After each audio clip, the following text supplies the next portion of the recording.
Hello, everyone. Welcome to DAAC 1319, Chapter 7, the PowerPoint. And that's what I'll be doing this afternoon. I'm in my garage again because it's quieter out here than in my house. And the cat is not singing love songs around in the living room. In the background, rather. And you will hear a little traffic noise going by on the road. It turns into white noise for me. I hope it does for you as well. And we're going to be talking about the behavior of dependence today. And the behavior of dependence is generally what we're concerned with when we're having, I'm trying to get this screen set up correctly, when we're having discussions about substance use disorders and about legal problems and about health issues and things like that, because CD behavior worries us. People do dangerous things. They take risks. They get themselves hurt. They hurt other people. And so we are concerned with that. And if it weren't for that behavior, if it was just about having fun, we wouldn't worry about it at all. I mean, who's against people having fun, right? So without further delay, I'm going to go over and share my screen with you, and we'll get started on this endeavor.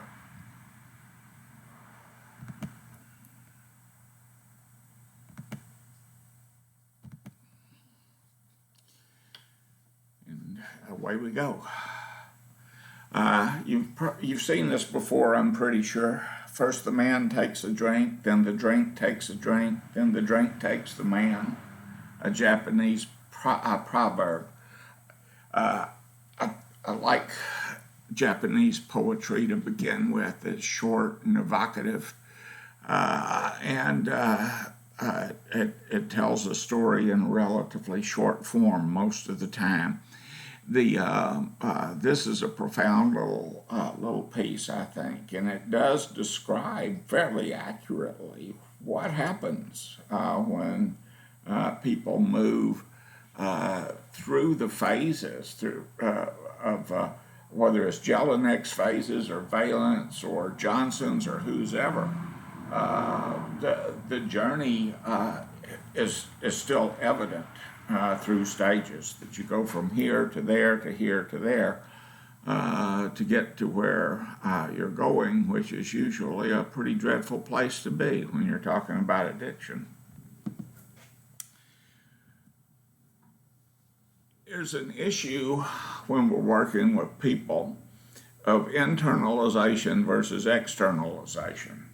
And with someone who's chemically dependent, someone who has, and this could easily, just as easily be, that's my artwork, by the way. I'm not a very good artist, but I figure if they can do it loosening the grip, I can do it too. The bottle, which is what that is, that you have this little grumpy-faced fellow in right there, that could just as easily be a hypodermic syringe, a pill bottle, or a crack pipe. Same, as far as the addiction issues are concerned with the addict. And an unhappy person, a sad person, an angry person who's living in this self-created prison, really. And all of the responsibility for all of the problems that this individual's experienced are being pushed to the outside. I drink because I can't sleep. I'm an insomniac. I'm persecuted. People pick on me all the time. No one understands me. I'm unique. I can quit anytime I want to. If you had the pressures that I have, you'd feel that way too. You'd drink too. I'm so sad. I've had so many losses in my life. This is the only way I can cope with them. I'm unhappy at home. My wife yells at me all the time. That's why I drink. Uh, I drink because I have a hard time at work. My boss doesn't like me. I get in trouble because the cops know my car and they pull me over every time I get out of the house. I have financial difficulty because I don't make enough money. And that's why I can't pay my rent or make my car notes and things like that. I work hard. I deserve to relax, and this is how I relax. I can drive better drinking, work better drinking, make love better drinking. You paint the house better drinking, fill in the blank better drinking than other people can when they're sober, and I can quit anytime I feel like it. You may have heard that before from someone or another. And if you haven't heard it before, I'm pretty sure you will if you pursue this profession very long at all. What we need to do with people who are externalizing everything that really is an internal problem, really is something that is within their control to a certain degree, is to help them to internalize it, to turn it around, to turn the arrows around where they're coming from here to there. It's not persecution that causes me to drink. I drink and I get persecuted, but it's not the persecution that's causing it. I can't sleep because I drink. I disrupt my sleeping patterns. I'm sad because I drank, and this is how I cope with the sorrow, and I don't ever resolve it because of that. I just medicate it. Same with the pressures. And all of this stuff needs to be internalized so that what you do in that situation is you name it and you claim it. You internalize the projection. I don't show up on time for work. I leave early. My production is lousy. I don't get along with my coworkers. I blame them for everything. That's why my boss is on my case and why he doesn't like me. Internalize the projection. My wife usually yells at me for drinking. It's not why I drink. It's the drinking that gets me yelled at. The kids don't respect me, but why should they? I'm a terribly inconsistent parent. They don't know what to expect from me, and I abdicate my responsibility as a parent constantly, and I abandon them through my addiction. Internalize the projection. I don't eat well. I don't rest well. I don't take care of myself. I drink too much. I smoke too much. I use other drugs. And consequently, I'm sick a lot, often. Internalize the projection. I don't make enough money because I don't put in I don't put in full weeks. I borrow against my salary. I spend recklessly. I gamble. I drink up my wages. There's reasons I don't have enough money. Internalize the projection. Friends don't call because I'm angry, mean, untrustworthy, sloppy, lecherous, etc. And you know that there are people like that. You probably know someone like that. And you'll hear people say things like, well, he's a great guy when he's sober, or she's a real lady when she's sober. But when's that, by the way? So, we get avoided because of our behaviors. Name it and claim it. Internalize the projection. The police probably do know my car, but they also know I'm probably doing something illegal. That I may be under the influence anytime they pull me over or holding something. And so, especially if you're living in a smaller town, right? And it may be true that they know your car, but they didn't make you drunk or plant the dope in there, did they? Internalize the projection. No, I really cannot quit anytime I like. In fact, I'm kind of afraid that I may not be able to quit at all. And that's a scary proposition for me, and I certainly don't want to claim that. But claim it I must, if that's the reality of my life, and I want to turn it around and start from there. Drug use, including drinking, is a learned behavior.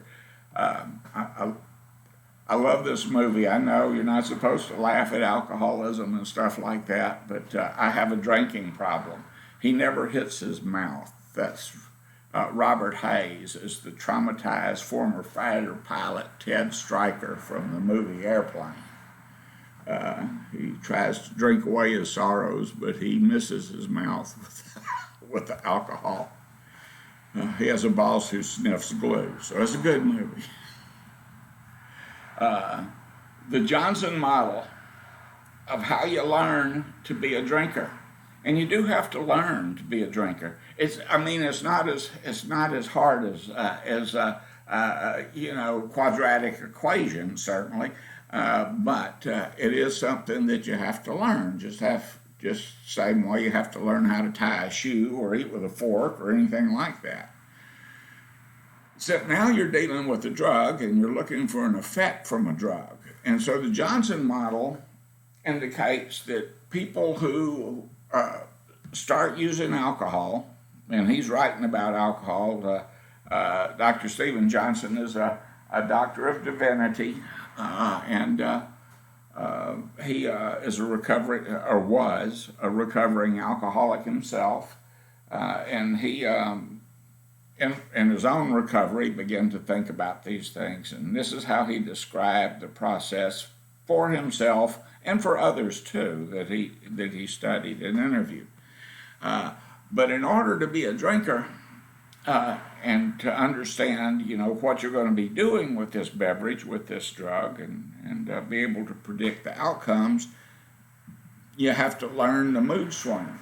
And the mood swing is a place that you want to be, a perceived psychic, mental, physiological, emotional benefit that you're getting, and this benefit is dose related and time related. So that if you open a beer and take 2 sips every hour till it's gone, you won't feel much of anything at all. Period. Right? But if you open it and drink it all down right now, here in the next 2 minutes, you'll feel something. And if you drink more of them that way, you'll feel something some more. So you have to learn the mood swing. How much should I drink? How quickly should I drink it? Over what period of time should I drink it to get to this X place that I want to go to? Once you learn the dose relationship basically for the intoxication benefit or the inebriation state that you want to be in, then you start seeking the mood swing. Now, in the first 2 stages, this isn't. We're not talking about alcoholism here. We're not talking about a chemical dependency. Anyone who drinks learns that there's going to be an effect of the alcohol. Anyone who drinks on a fairly regular basis has an idea of what they're trying to achieve through that drinking and how to go about doing it. So they're seeking it. They want to be this way. It feels good. They don't see any reason not to. Then you get into harmful use, and this is where the consequences are getting pretty great now with at this stage, and you see problems developing with the individuals and problems developing in their lives. It's problematic for them. And then the final stage is where you're drinking to feel normal, and that requires a little more discussion. The Johnson model is illustrated here, and this came out of your book, by the way. I made the little chart, but it's in your text. That we are here is our normal range between pain and between pleasure, and that is one way of looking at it, and that's the Johnson model of looking at it. And here, right up in here, is what we call normal. right in that area. And we're in the area of normal, maybe a little less than normal, maybe a little higher than normal, a little more on the euphoric side when we start, but we ingest a drug, and we ingest this drug in a certain time frame. And because we do that, we feel an effect. And this is the intoxication effect that's over here. And where we move along the line into good feelings. And then we come back because we stop using and we return. So you have to learn how to do that. 3 drinks in an hour and I'm toasty. But then I stop and I go back to normal. Maybe a little bit below normal because it may have a little bit of a acute hangover effect. But that won't be too bad. I can handle it. Not a big deal. So I learned how to make adjustments through dosages in a certain time frame. How much is enough? These are questions I have to answer. How am I supposed to feel? I've never been drunk before, so I don't know. I got to figure that out. I'm probably going to get too drunk because when I start drinking, I don't know how to adjust those dosages. I learn it by drinking. I probably get a little sick. So I learned dosage control and I learned to deal with rebound effect. And rebound effects, hangover, sleeping too late, not being able to get up and go to work next morning, that sort of thing. I learned to manage all of these aspects of my drinking episodes. Once I've learned how it works, now I can seek it. I'm feeling a little bit down over here. I don't know why. Maybe, my guy lost the election, or maybe my team lost the game, or maybe I lost my job, or maybe, I don't know. Maybe I just feel bad. Maybe I'm a little hungover from my last drinking episode. So I'm over here on the painful side of my normal line. And so I take some more alcohol and then I move up on the pleasure side of the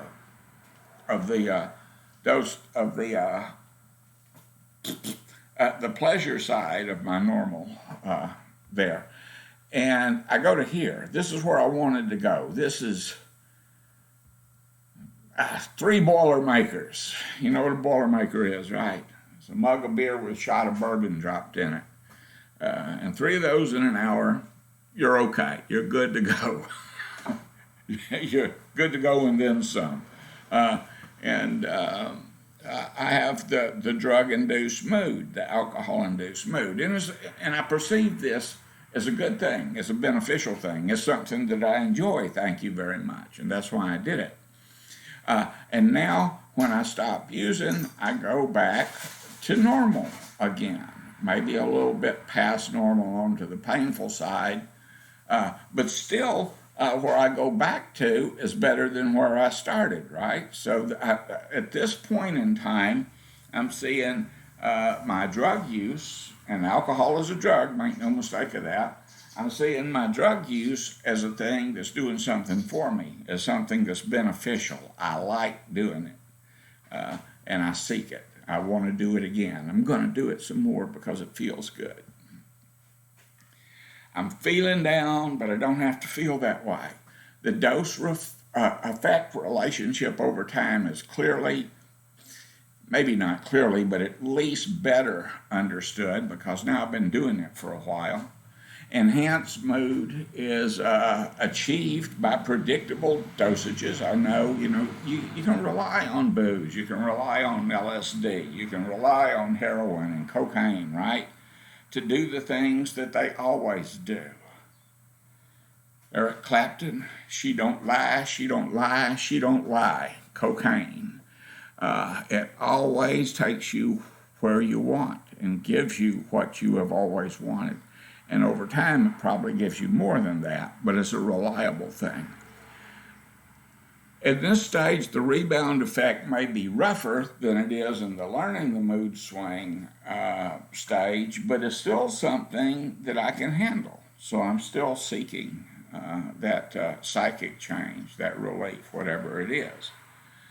And now I start thinking about some things, and it's I can't wait for the weekend, quitting time, cocktail hour, etc. So I can have a drink, and I'll relax, not feel so bad, forget about my shitty life, go home to my nagging wife or husband, as the case may be, etc. And now, when I'm doing this, when I'm on that end of seeking the mood swing, there's a good possibility that I'm moving into the area of self-medication and away from the area of seeking some kind of recreational benefit from the use. When I'm into the harmful use stage, I've shifted my normal. Remember, this used to be where normal was for me. Now normal's over here. And I'm starting over here in a place that's pretty painful. Used to be clearly feeling bad, and now I'm moving over to here, and my benefits and my beneficial state, my pleasure state, is not as far over as it used to be. It's very close to where normal used to be. And so harmful use now, I'm starting to pay some consequences. They're becoming more serious. My hangovers are worse. My life is being disrupted. I began to organize my life and my activities around my drinking. Drinking begins to emerge as a more and more important activity for me. I engage in risky behavior while drinking, driving, boating, and all kinds of things that I shouldn't be doing under the influence I'm now doing. I start avoiding friends and family who do not drink. I mean, that's something that happens. You can see it really clearly with adolescents. They'll, their friendship groups will shift as they get into, more substance-related circumstances as their substance use begins to worsen. And besides, who wants people around who don't drink when you're drinking? They're wet blankets. I'm clearly drinking too much more often than simply occasionally. It's not something that happens just once in a while. I drink too much on a more regular basis, and people begin to notice it about me.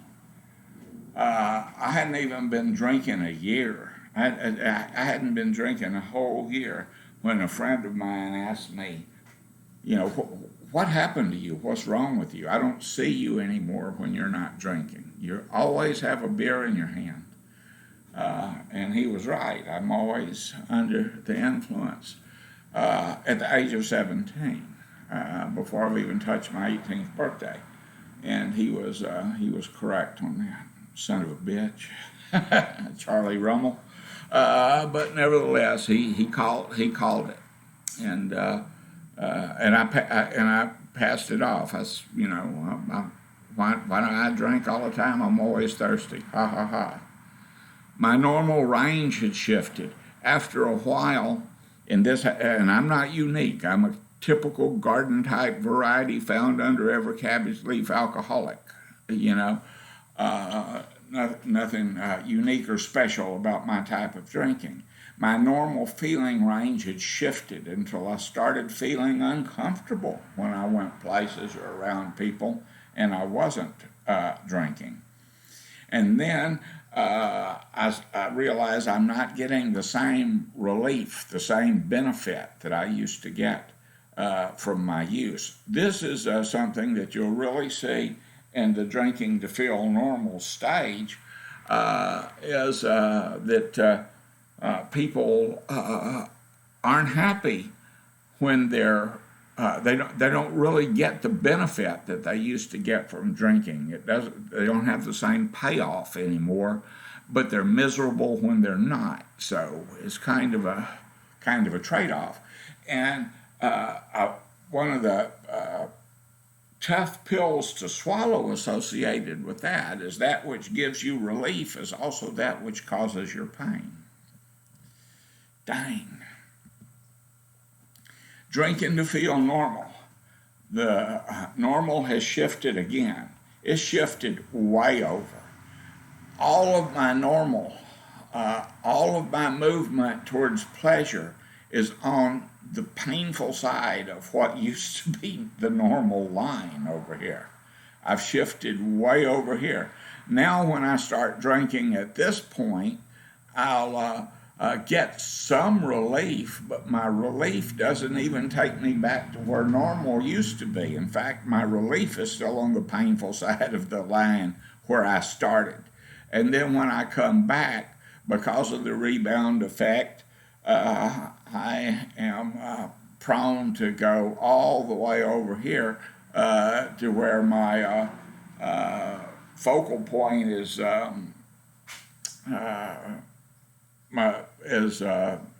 into the unpleasant side of the line.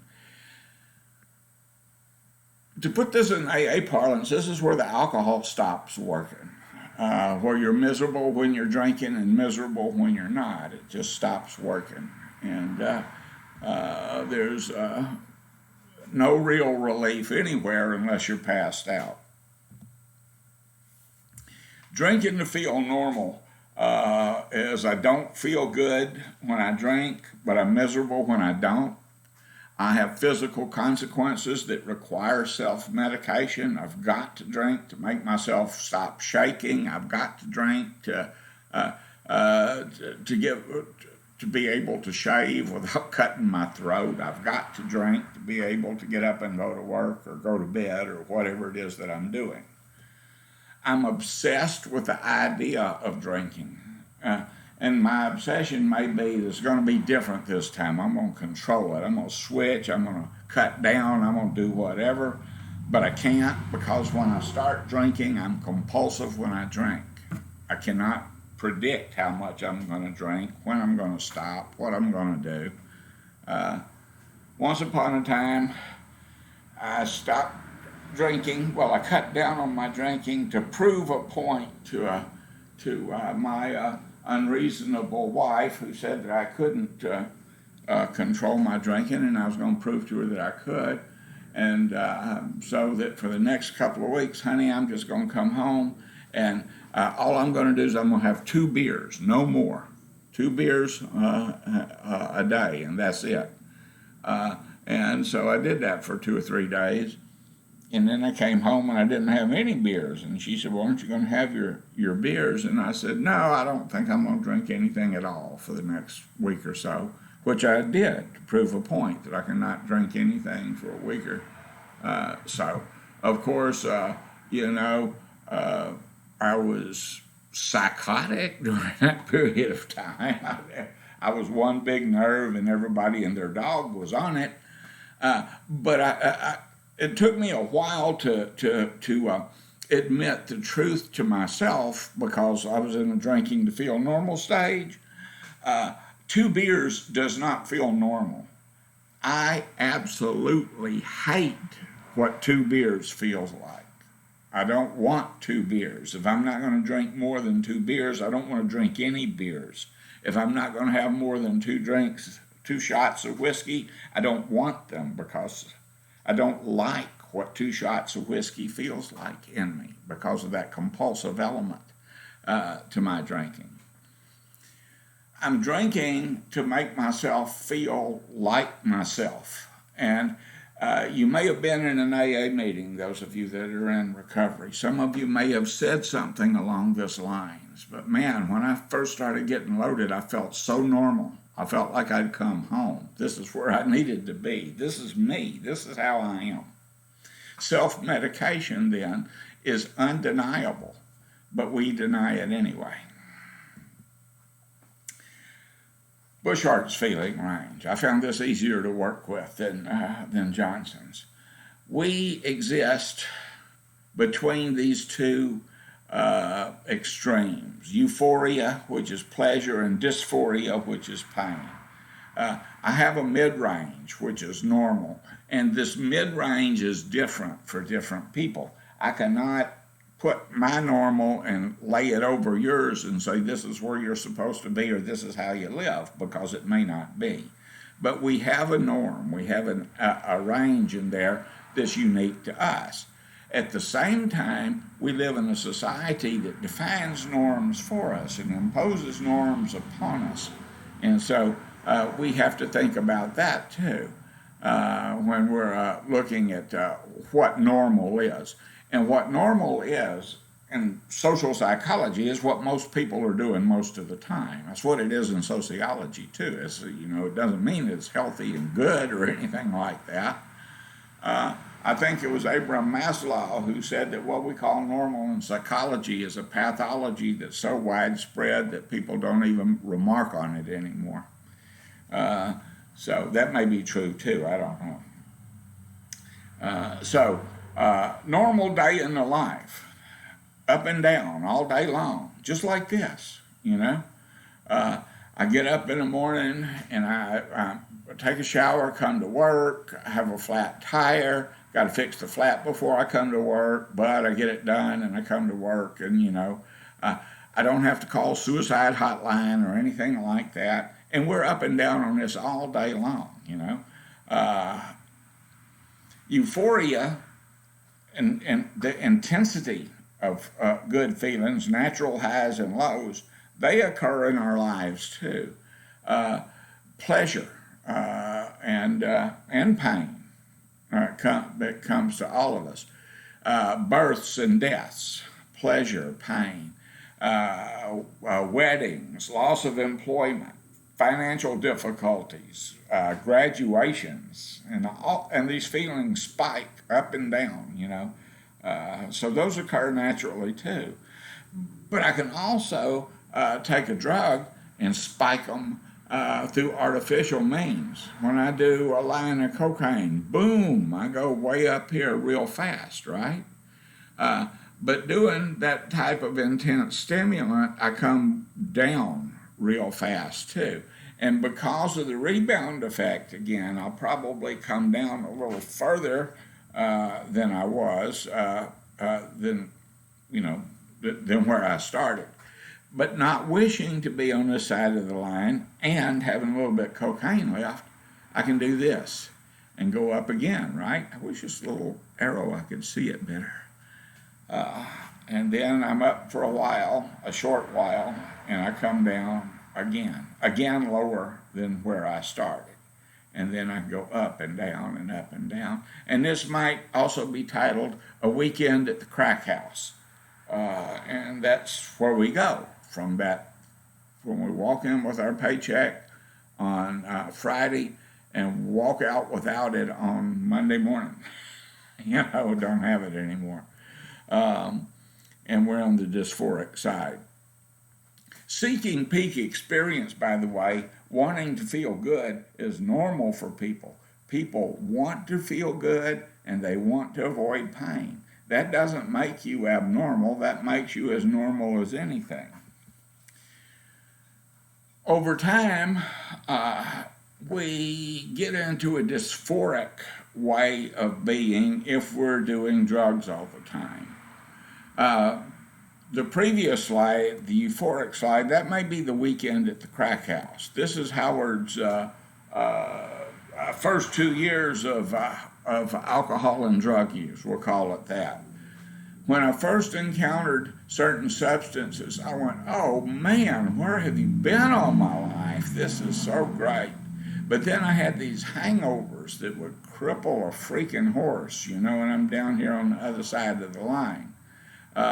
And then I have to get up and be able to go to work and do things, and I want to get on the other side of the line, so I do some more drugs to do that. And it works, but then they wear off. And now because of the rebound effects, I'm having a step down, a gradation in terms of more and more severe consequences, more and more severe symptomologies that are associated with my come down. And my highs aren't what my highs used to be. Until over here, I am not getting anywhere near where normal used to be. I'm way on the dysphoric side of the line. Now, if I'm looking at this as a model of addiction, over here I'm using to feel good. And over here, I'm using to try to not feel bad, which is an entirely different story. And when you're using to not feel bad, you're in trouble.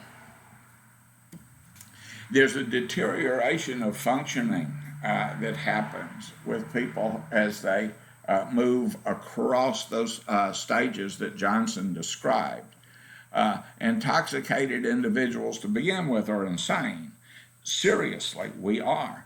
And I've made that argument before, and I'll make it again, that when you're under the influence of alcohol, you don't have good sense. You make bad decisions. You are incapable of making good decisions because you're intoxicated, and intoxicated is very much a form of temporary insanity. Usually it's temporary.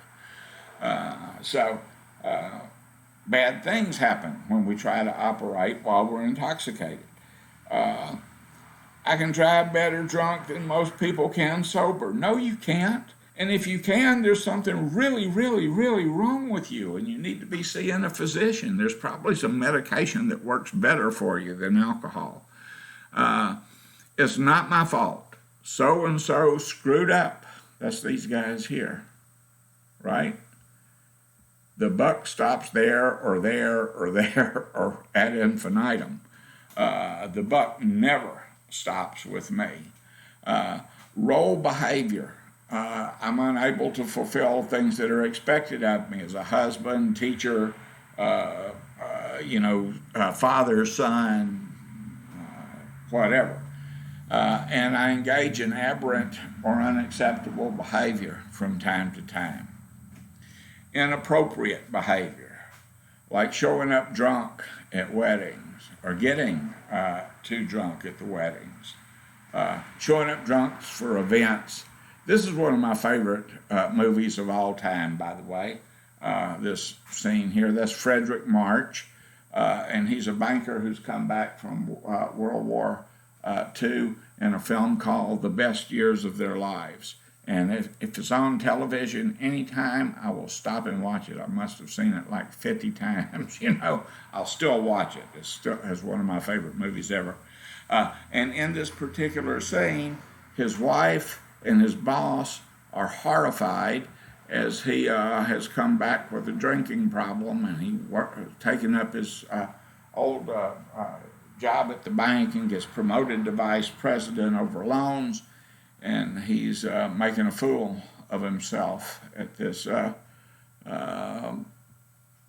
dinner meeting, making a speech while he's drunk.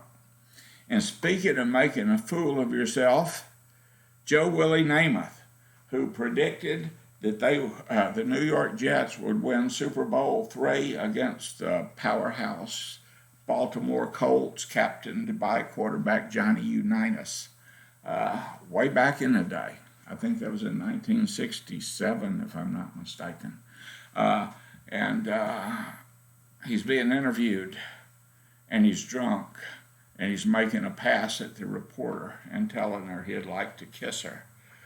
He went into treatment soon after this. It was a very humiliating moment on national TV in front of millions of people. To show up that drunk and be that big of an ass on television. The insanity of alcohol, as Father Martin has pointed out, and as we were talking about a minute ago, is not the fact that you're not in your right mind right now while you're drunk. We know that happens when you ingest alcohol. The insanity of alcohol is living like this, getting up day after day after day after day on the same page on every one of those days and doing the same thing over and over and over again. And that, dear hearts, is crazy. Role behavior. I'm an inconsistent husband. There may be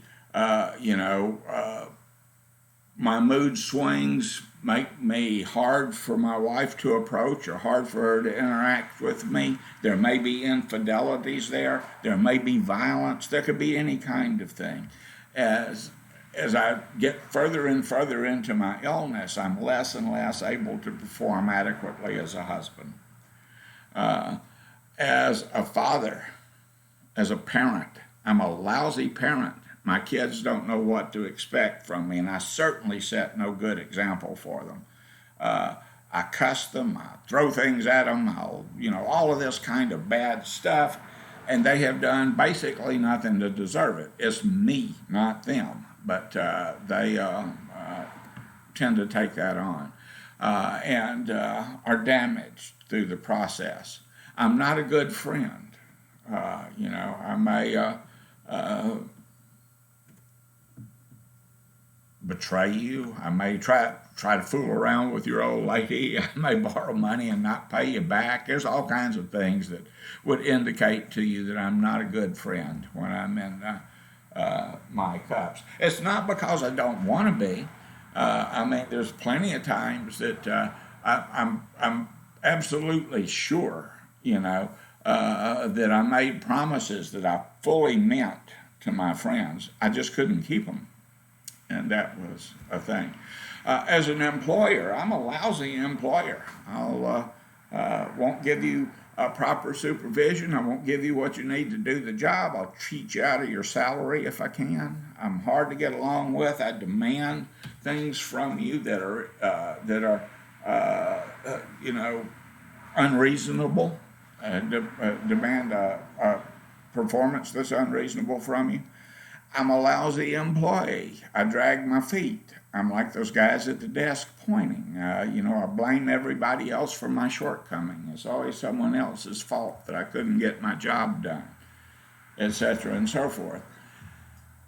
And I'm saying this because diagnostically, when we're working from that DSM-5 and we're trying to make a determination if a substance use disorder exists with these people, the patterns of behavior we're looking for in these areas of their lives. And they emerge, and we see them, and we're able to say, yes, this is what's going on. And once we have made that diagnostic decision that this is what we're looking at, then we start thinking about interventions. And interventions are, that's a good big word, but to intervene upon something means to interrupt, to prevent, basically. So if I intervene on an argument I get between two people who are about to throw punches, that might not be the best of ideas, by the way. But an intervention, in terms of substance abuse counseling, is basically anything that interrupts a substance use disordered individual from drinking or using, that disrupts their pattern, that causes them to stop or helps them to stop or whatever. Most of the time, when people are talking about intervention, they're not talking about inpatient, outpatient, brief counseling, all of which are interventions. They're talking about the Johnson model intervention. And that's the one that they've seen on television. That's the one that's featured in the program Intervention. It's the one that comes to mind for most people, though there are other models, and other models are basically, really honestly, more effective than the Johnson model. The Johnson model is a therapeutic technique in which the members of an individual's family, friends, or others in the person's social network confront the individual on his or her drinking and drug use. That's basically what that is. And they identify problematic incidents of use by the identified patient. This is what you were doing. Last Christmas, you were invited to come over, and this is what you did. And then for your daughter's birthday, you were supposed to pick her up and take her to a party, but you didn't because you were loaded. You didn't show up. She was crushed. And it's just the facts, ma'am. It's not, recriminations, you lousy SOB, you, or any of that stuff. It's just, this is what you did. And then when we list the incidences, we couple that with how these incidents have affected us or affected other people, how people have been have suffered consequences because of what the individual has done while drinking or using. Limits will be set, boundaries. Individuals will tell the identified patient, this is what we're willing to do, and this is what we're not willing to do. This is what we're going to stop doing, but this is what we will do, and this is what we expect from you, what we want you to do. And one of the things that's going to be in there in this model of intervention is that we're going to provide options for treatment. We're not going to walk out of here and pretend like everything's fine with just this promise of this vague thing of, oh, well, you're right, I'll cut down. That's not flying anymore. Here's what we want you to do, and here's the options that we have for you. You can go here, you can go there, or you can go to hell, because we're not going to engage in this theater anymore. This is the place we want you to go to. And we encourage the people to enter treatment immediately, to walk right out of the intervention, get in the car, and go to Good Place Treatment Center and check yourself in. That's the ultimate outcome from there. Or to get involved, depending on the severity of the SUD, outpatient treatment or, whatever, involvement in AA or NA. So, but something. We want some action to occur at the end of that meeting. There are some things to consider with the Johnson model and with any other intervention. I mean, you don't throw everyone who comes into your office in the hospital, because everyone who comes into your office doesn't need to be in the hospital. In fact, there are probably a lower portion of people who come in that need to be in the hospital. And if we're practicing ethically, we're going to come up with the best intervention that's least disruptive to the client's life, to their role obligations as husband, mother, breadwinner, whatever. So anyway, so we're going to make a determination of what we want to happen and what needs to happen based on the criteria, the severity of whatever's occurring with the client. If we're going to do a Johnson model intervention, participants must train and practice to the actual practice prior to the actual intervention. In other words, I'll get the friends and the family and the co-workers and whoever's going to be involved in it, and we're going to meet 3 or 4 times before we do this intervention. And we're going to generate what we want to say to the client. We're going to talk about the boundaries that we want to set. We want to talk about the consequences for the individual if they choose to enter treatment and if they don't choose to enter treatment, and what the consequences are for violating the boundaries that we set, the rules of engagement, if you will. It's important that everyone in the intervention be on the same page with purpose, with commitment, and with an idea of the desired outcome, what we want to see happen. There's an ethical issue that's involved with the Johnson model that bothers me and always has, is that it often begins with a lie because the participants trick the person who's going to be intervened upon. They trick them into being there. It's like, come on, we're going to go, I need to go see this guy and pick up a check or something. I want you to ride with me, and I get you over there, and when you go into the building, it's an ambush. You see all your friends and family members sitting there waiting to jump on you. And that's not a good way to get things started. in my estimation, I just believe that honesty has always been the best policy. I don't like fooling people, telling them you're going to, come on here and we're going to do something and then, spring this on you. There's a great deal of pressure that's applied to a person who's undergoing a Johnsonian intervention. When all the focus in there is on you, and everybody is determined to manipulate you, and that's what it is. I mean, we can call it other nice words, but manipulation's what it is, basically. I'm pulling out methods that I think may cause you to go into treatment, even if you really don't agree with my take on what's going on with you, and even if you really don't believe in treatment or whatever, that's cool too. My goal is to get you to go in, hook or crook, however. I knew a guy back in the day, and I mentioned it in another lecture that we were talking about this, and I told him, I don't know if I feel okay with doing this kind of stuff, with lying to people and manipulating them and forcing them into treatment. And he said, hell, I do. I wish someone had done this to me years ago. I'd have probably been a lot better off with it. And he told me that, I'd put people in treatment at gunpoint if they'd let me, So he was pretty sold on the idea.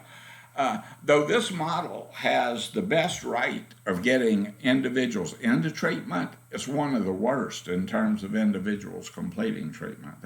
They'll go in there at 80% of the people you intervene on will go into treatment, and 20% will complete because they leave before the treatment's over. In conclusion, substance use disorders are recognizable, diagnosable, and they respond to treatment. And we can intervene anytime, anywhere, wherever they are in the stages of the developmental scale. Abnormal responses to alcohol use can be observed early on. That's something that's becoming clearer and clearer. You don't have to wait until people are, have been drinking for 15 years to see that they're having abnormal responses. You can see that within just a few months of them having started using. The illnesses move through stages of development, but they move at different rates through the stages of development. And people who are prone to having a substance use disorder tend to move through it pretty quickly. Interventions can be tailored to wherever you are on the Johnson stage of development, for instance. Whether you're in the learning the mood swing, seeking the mood swing, harmful use, or drinking to feel normal, any of those. And still, the best intervention is prevention. If we can get people to put off, to delay starting using until they're older, for instance. If we can stop someone who may be drinking at 14 and stop that, and then they start drinking at 19 or 22 or something like that, the older you are when you start, the less likely you are to have a problem. Does that make sense? Doesn't to me, but it works. So the best intervention is still prevention.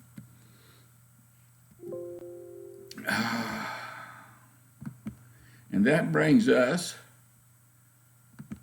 to the conclusion of the lecture. And I put another lecture up that was from the book, and then you have this one, which runs pretty much parallel with that, and I'm posting the PowerPoint for you, so we're catching up pretty well. And that's all I have to say today about about Chapter 7, and I'll see you in the next one.